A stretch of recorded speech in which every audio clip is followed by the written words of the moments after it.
দীর্ঘ টানাপোড়েন, অবশেষে ইস্টবেঙ্গলই পাকাপাকিভাবে এসেছেন আনোয়ার আলী। তাকে ঘিরে এখন থেকেই প্রত্যাশার পারদ চড়তে শুরু করেছে লাল হলুদ সমর্থকদের। শেষ পর্যন্ত তিনি সফল হন কিনা সেটা তো সময়ই বলবে। তবে আনোয়ার আলীকে নিয়ে যে ইস্টবেঙ্গল শিবিরেও প্রত্যাশাটা বিরাট তা বলার অপেক্ষা রাখে না। তার ইঙ্গিত ইস্টবেঙ্গলের তাকে নেওয়ার লড়াইটা দেখলেই বোঝা যায়। তিনি দলে তো এসে গিয়েছেন, কিন্তু জানেন কি আনোয়ার আলীর জন্য ইস্টবেঙ্গলের সব মিলিয়ে খরচ কত? শোনা যাচ্ছে বছরে এই ফুটবলারের বেতন প্রায় 5 কোটি টাকা।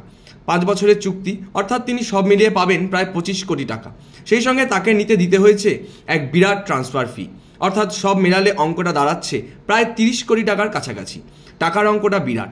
শেষ পর্যন্ত আনোয়ার সাফল্য পান কিনা সেটাই দেখার অপেক্ষায় রয়েছেন সকলে। এএফসির আগে প্রথমবার সাংবাদিক সম্মেলনে এসেছিলেন কার্লোস কোয়াদ্রাত। সেখানে যে আনোয়ার আলী নিয়ে তার কাছে প্রশ্ন আসবে তা ভালোভাবেই জানতেন এই তারকা কোচ। হলো তেমনটাই। তবে আনোয়ার নিয়ে এখনই মুখ খুলতে নারাজ তিনি। তার মতে এখন তারা এএফসি ম্যাচেই ফুল ফোকাস করছে।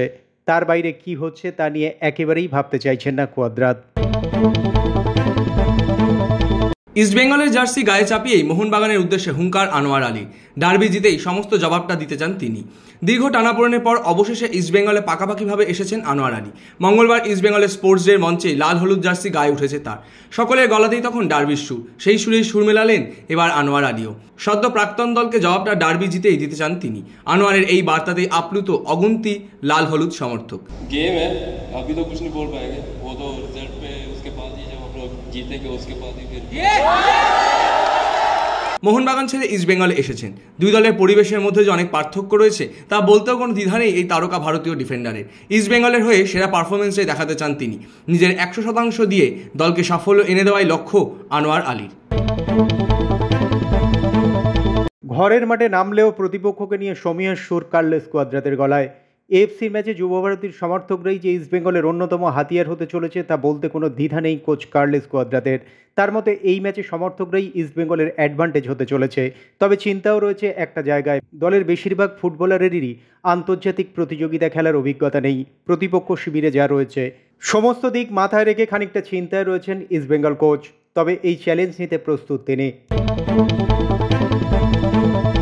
ইস্টবেঙ্গলের জার্সিতে এএফসির মঞ্চে প্রথমবার নামছেন নন্দকুমার। প্রতিপক্ষকে সমীহ করলেও নিজেদের সেরাটা দেওয়ার জন্য প্রস্তুত রয়েছেন তিনি। তার গলাতে এদিন বারবারই শোনা গেল আত্মবিশ্বাসের সুর।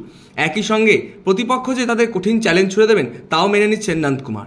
দলের বাকিরাও যে তৈরি রয়েছে প্রতিপক্ষ শিবিরকে আটকাতে তাও এদিন নন্দকুমারের কথা থেকে স্পষ্ট। দল ছন্দে রয়েছে। এএফসির মঞ্চেও সেটাই ধরে রাখতে মরিয়া নন্দকুমার সিকারা। জেমি ম্যাকলরেনকে নিয়ে চিন্তা কিছুতেই কাটছে না মোহনবাগানের। বেশ কয়েকদিন ধরেই ঘাড়ের চোটের জন্য সঠিকভাবে প্রস্তুতি সারতে পারছেন না তিনি।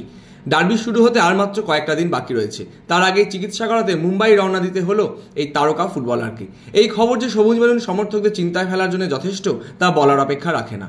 অন্যদিকে ডার্বির আগে ম্যাকলরেনকে সুস্থ করতে মরিয়া মোহনবাগান শিবির। তবে শোনা যাচ্ছে মুম্বাই থেকে ফিরলেও তিনি ম্যাচ ফিট হতে পারবেন কিনা তা নিয়ে সংশয় রয়েছে। ডার্বিতে কার্যত অনিশ্চিত ম্যাকলরেন। তিনি যদি ডার্বিতে নামতে না পারেন সেটা যে ইস্টবেঙ্গলের কাছে বড় অ্যাডভান্টেজ হতে চলেছে তা বলাই বাহুল্য।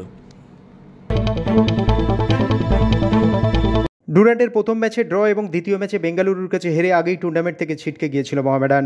ইন্ডিয়ান নেভির বিরুদ্ধে আজ নিয়ম রক্ষার ম্যাচে 1-0 জয় পেল সাদা কালো ব্রিগেড। এদিন ম্যাচে 24 মিনিটে কর্নার পেয়েছিল মোহামেডান। কর্নার থেকে ফিরতি বলে সুজিত সিংয়ের দুরন্ত গোলে জয় পায় তারা। সামনেই আইএসএল। আগামী বুধবার শহরে পা রাখছেন সাদা কালো কোচ আন্দ্রে চেরনিসভ। 16ই আগস্ট থেকে শুরু হবে অনুশীলন। আসন্ন আই লিগে উন্নত মানের সম্প্রচারের সিদ্ধান্ত ফেডারেশনের। এদিন আই লিগে অংশগ্রহণকারী প্রতিটি ক্লাব কর্তাদের সঙ্গে দীর্ঘ বৈঠক সারেন ফেডারেশন সভাপতি কল্যাণ চৌবে। সেখানে সিদ্ধান্ত হয় এবারের আই লিগ 8টি এইচডি ক্যামেরায় সম্প্রচারিত হবে। সেই সঙ্গে ক্লাবগুলিকে পরিকাঠামোর দিকে বাড়তি নজর দেওয়ার কথা বলা হয়েছে। সেই সঙ্গে উন্নত মানের ফ্লাডলাইট ব্যবস্থা রাখারও কথা বলা হয়েছে। আগামী 28 আগস্ট থেকে শুরু হচ্ছে প্যারাঅলিম্পিক। গতবার টোকিও প্যারাঅলিম্পিকে সোনা জিতেছিলেন ভারতীয় সার্ডলার প্রমোদ ভাকত। স্বভাবতই তাকে ঘিরে এবারেও পদকের আশা করেছিলেন দেশবাসী, কিন্তু প্যারিস প্যারাঅলিম্পিক শুরুর আগেই স্বপ্নভঙ্গ। এবারের প্রতিযোগিতায় নামতেই পারবেন না তিনি। অ্যান্টি ডোপিং নিয়মভঙ্গের জন্য তাকে নির্বাসিত করেছে আন্তর্জাতিক ক্রীড়া আদালত। শোনা যাচ্ছে গত 1 বছরে তিনি 3বার ডোপিংয়ের নিয়ম ভেঙেছেন, আর সে কারণেই এবারের প্রতিযোগিতা শুরুর আগেই ছিটকে গেলেন তিনি।